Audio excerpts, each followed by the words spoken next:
안녕. 저예요. 야 근데 이렇게 이런 거야? 야 찌부라져 보이냐 이게? 찌부러져? 나 얼굴 찌부러졌나봐. 이분이거든. 이분이 뭔데? 이분이 그 중개해주시는 분. 아, 저 그냥 알아서 간다고 했더니 너 네이버 블로그 보고 전화했어? 요거? 어. 아니 이거 그때 보여줘서 같이 해? 네이버 블로그 보냈지. 그 중개 사무소는 아니잖아, 그게. 사무소 아니야. 이게 컨이라고 해? 컨설팅 하시. 야 화장한 거야? 백이야 이게? 미안해. 아니요, 배가 아니야. 네. 이거 카메라로 좀 찍어도 될까요? 예.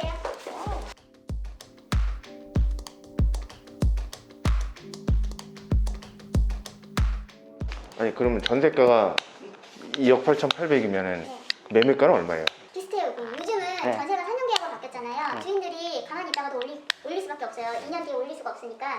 그리고 전세 같은 경우에는 대출 자체가 80% 90%가 나오고 이제 매매 같은 경우에는 30% 40%밖에 안 나오니까 나라에서 규제를 그렇게 하는 바람에 전세값이 당연히 올라갈 수밖에 없는 거거든요. 그래서 거의 비슷해요. 차이 나는 데가 거의 없어요. 그러면 보증보험은 들긴 들어야 되겠다. 그러니까 이게 사실 어떤 제도예요, 고객님? 예전에는 어떤 제도고 이게 생긴 지 2년 정도밖에 안 됐거든요. 근데 사실 안 들어도 다음 타자가 있어서 갖고 나가시면 괜찮은데 있으면 드시면 좋잖아요. 그러면 이제 고객님께서 허그 같은 경우는 1년 지나면 들 수 있어요. 1년이 지나면. 근데 여기 4년 계약이잖아요. 뭐 2년 살고 나가실 수도 있지만 1년 있다 드셔서 1년 더 살고 나가실 때 그때 빼서 나가셔도 되고 지금 연봉의 3.5배를 받아야 되는 조건에 안 맞으시면 1년 뒤에 가입을 하시면 되는 거고 진짜 그래도 안 된다 하시면 아예 금액을 다 지역이든 뭐든 포기하고 금액을 낮춰서 가셔야죠. 자, 팩트 체크를 하기 전에 먼저 한 가지 말씀을 드리면 저기 집을 보여주는 남자분의 경우에는 분양하시는 분입니다. 저분은 뻥을 치는 내용의 말을 한 것은 없고 저 집도 제가 보기엔 잘 지은 집입니다. 구조를 뺀 것도 많이 지어본 솜씨고 마감재도 나쁘지 않았습니다. 다만 문제는 가격인데 이건 뭐 그냥 노코멘트 하겠습니다.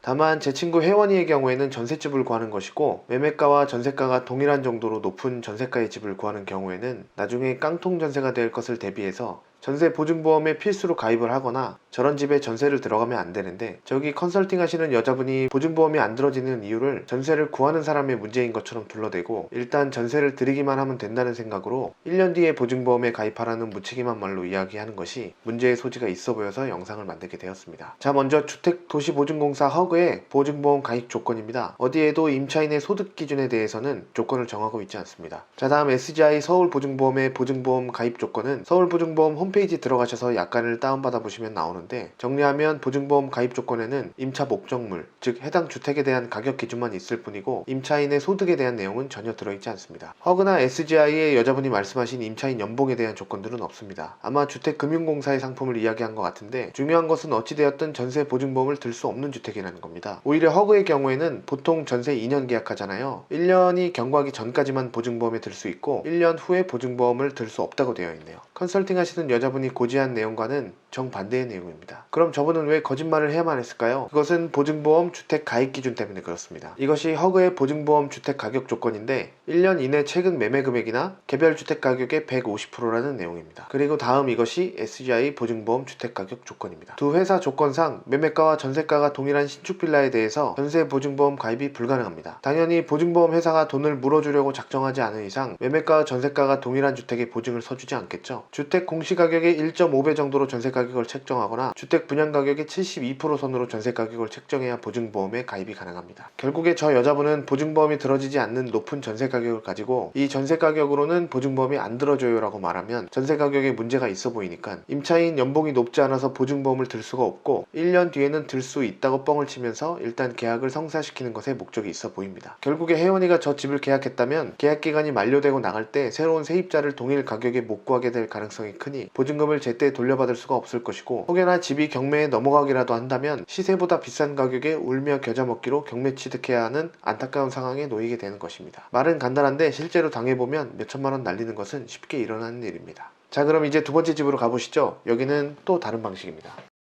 카메라로 살짝 찍어놔도 될까요?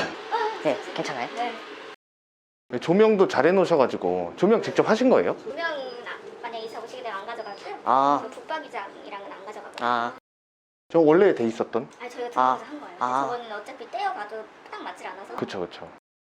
여기는 그 전세금이 얼마? 전세금은 잘 못해요. 아, 매매로 내놔가지고. 아 매매가가 얼마? 매매가가 2억 3,500에 잘 봤습니다. 네. 여기가 전세가 2억 4,900이에요. 여기 몇 년식이에요? 연식은 지금 15년씩이에요. 15년씩. 전세로 하셔가지고 근데 이제 집주인이 바뀌시게 될 거예요. 예. 네, 이분이 집주인으로 안 계시고 이제 집주인도 아마 변경되실 거예요. 네네.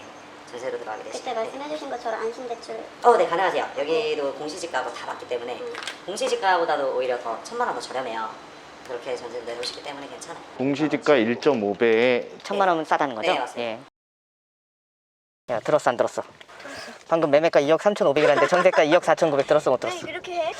이게 1,400만 원의 갭이 있잖아. 그러면 이제 전세를 먼저 맞춰. 그 2억 4,900 하면 1,400만 원 남잖아. 그렇게 주고 명의를 떠안을 사람을 만나. 맞춰. 그럼 1,400만 원이 남잖아. 그 명의를 떠안는 비용으로 얼마를 주고 얼마를 자기네들이 갖는 거야. 쟤네들은 정식적인 중개사는 아닌 것 같아. 아 그래?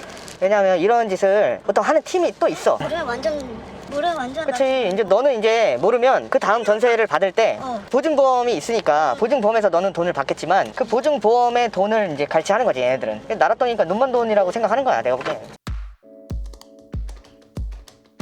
영상에서 제가 너무 대놓고 나랏돈 빼먹는 현장을 봐서 조금 흥분한 말투로 이야기한 점이 지금 집에 와서 들어보니 너무 민망합니다. 임차인은 퇴거 시 보증보험에서 30일 뒤에 돈을 받는다고 쳐도 잔금날이 맞물려서 이사 일정이 돌아가는 우리나라 사정상 다소 고생을 좀 할 수밖에 없습니다. 제가 집에 들어와서 그날 봤던 전셋집의 개별주택 가격을 확인해보니 딱 2억 4,900만원까지 보증보험 가입이 가능한 수준이더라고요. 그러니까 저렇게 돈 버는 분들의 방식은 현재 나와있는 주택 매물 중에서 매매가 이상으로 보증보험 가입이 가능한 물건을 물색하고 전세가를 보증보험 가입이 가능한 최대 수준으로 맞춘 다음에 2억 4,900만원 전세금 받고 2억 3,500만원 매매 소유권 받아줄 바지 명의자를 구해서 매매 이전을 하고 나중에 역전세가 나든 말든 그것은 보증보험에서 어쨌든 처리를 해주는 돈이니 남는 차익 1,400만원을 꿀꺽하는 방식입니다. 허그의 주주 중에 대한민국 정부가 67.8% 지분을 소유하고 있는 걸 봐서는 저렇게 눈먼 돈이 줄줄 샌 뒤에 손실이 난다면 세금으로 손실을 보전하겠죠. 우리의 피 같은 세금이 저렇게 새고 있네요. 자, 오늘 두 가지 깡통 전세 만드는 수법들에 대해서 알아봤습니다. 조작하지 않은 완벽한 실제 상황이고요. 시청하시는 분들 전셋집 구하는데 참고하셔서 안전한 전셋집 구하시길 바랍니다. 제 친구 혜원이는 그 뒤에 좋은 전셋집을 구했답니다. 오늘도 시청해주신 모든 분들 감사합니다. 행복한 하루 보내세요.